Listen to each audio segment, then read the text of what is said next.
it is as lived by our people at a particular time in history. It means that culture evolves. It is dynamic. It changes from time to time.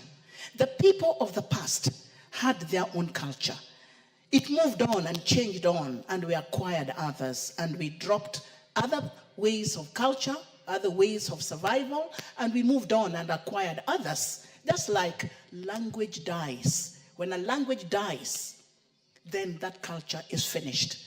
That culture, the people of that language will not exist because the language has died.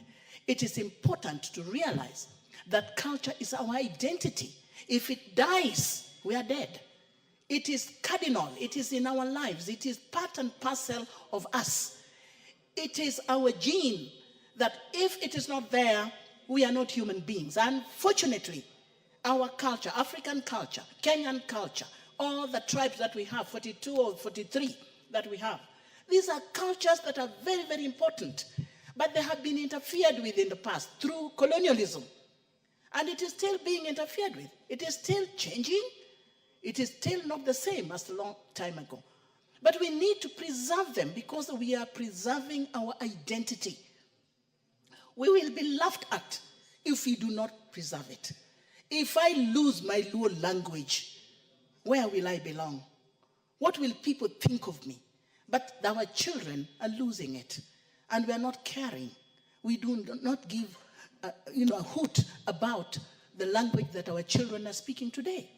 They are mixing up English and Swahili and a bit of their local language. Sometimes they speak pure American English, and they cannot utter a word, even the word thank you, even the word asante sana, they cannot speak it because they speak European language. We as parents, have also failed in preserving the culture of our people because we enjoy to see our children speak British or American English.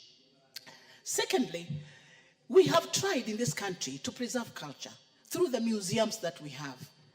But unfortunately, again, these museums, they're shallow. I was in a committee of sports last parliament, and we had a chance to visit a number of museums that we had. It was shameful to see how shallow, how empty they were. There were no anything that would indicate the culture of our people. They were scanty, they were too old, they were torn apart.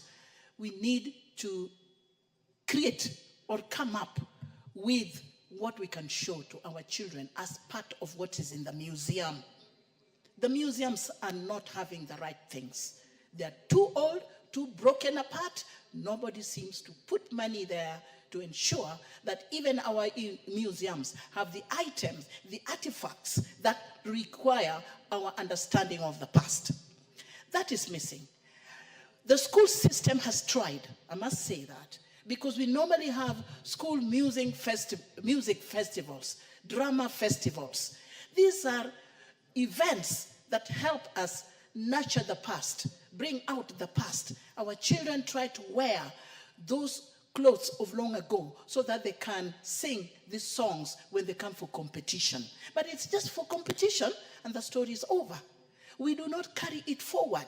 We do not say, we do not care about the clothes that we used to wear in the past and keep them and reserve them somewhere in the museum. It is just for events for a period over 1 day, 2 days, and it's over. It's unfortunate that we do not celebrate our culture. We need to do that constantly. In this country, we also have Heroes Day. We celebrate our heroes, the people of the past, what they did for us, how great men and women they were, and we celebrate them.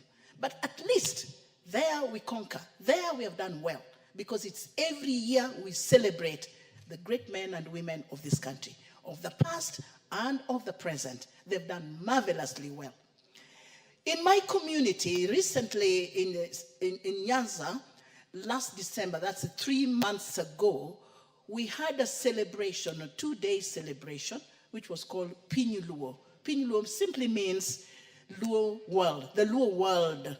And we invited guests from all over. We were tracing the history of the Luo people right from Sudan, and how they spread out in so many countries in this world. They're in Uganda, they're in Tanzania, they're in West Africa, they're everywhere. So many countries. And many people came to celebrate the Luo culture at that time. There were music, good food of long ago, and men and women who know the history of the Luo movement from Sudan to here. Even today, we were praying for a great professor, Professor Bethuel Alan Ogot, who has written a lot about the Luo culture in many, many books and articles. In one of the presentations last December, before he passed away, he told us the power of women, how women were highly respected, and how even in the Luo movement from Sudan, the people who led the Luo movement, a number of them were women. He highlighted the role that women played in history in the Luo people. But somehow today we are losing it. Nobody cares about the role that women play historically in various movements, historical movements, in wars and anything else. Appreciation and making sure that we conserve the names, the activities, and the roles that they play. It is therefore very important that this bill must be supported, because it is a bill that is helping in preserving a culture that is dying. The Kenyan culture is rich. We are 42 communities. And that does not mean we are divided. It simply means all these communities with their cultures can make us very strong as a united nation. Kenya is a united nation. 42 communities form a nation. And so we need to celebrate the cultures that we have, the 42 cultures that we have. I know culture is dying, but we need to still fight very hard to protect it. We need to protect Gotramogi. That is a hill where our ancestors settled when they arrived in Kenya those many years. Nobody should go there in that land and start digging and treating it like its own. It must be protected, and nobody should interfere with it. We have the Kikuyu Kiondo. I remember very much in this very house, somebody brought the issue of Kikuyu Kiondo, that some other European countries are grabbing and calling it their own. It is owned by the Kikuyus because that is a traditional basket that they weave that is part and parcel of their identity. But some people, foreigners, have grabbed it and made it their own. So that is where the catch is. We are losing what we have to the European countries. We need to grab back our culture that they've taken, what they're making so much money on, that belong to us. We need it here, right here. Because if we don't watch it, they will grab everything and they will take us back to their country and make money out of us. Very soon, you will call that slavery. They will soon pick us up and take us over there if they're taking some of our property that we need to protect.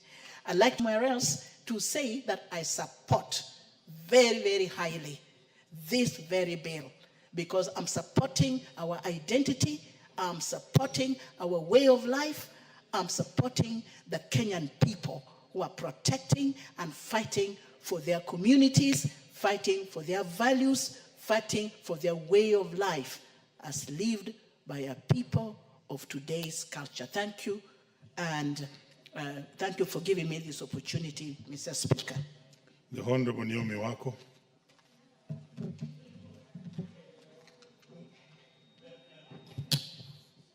Thank you very much, Honorable Speaker, for giving me this opportunity to contribute to this debate that I like, because